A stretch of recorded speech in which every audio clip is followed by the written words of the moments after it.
తిన్రా, అవన్నీ తర్వాత చూసుకోవచ్చు. చూడు ఎలా చిక్కిపోయావో. ఇంతకీ తింటున్నావా నువ్వు అసలు? చాలా బాగుందమ్మా. ఇదిగో ఇంటికెళ్ళి తింటానులే నాన్న.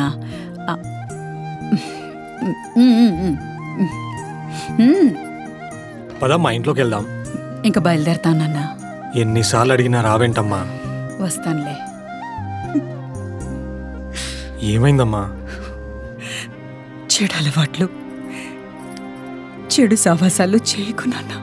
నేను నీ కొడుకునమ్మా, అలాంటి ఏముండవు. బాబు అమ్మా నాన్నని జాగ్రత్తగా చూసుకో. అలాగే బాబు.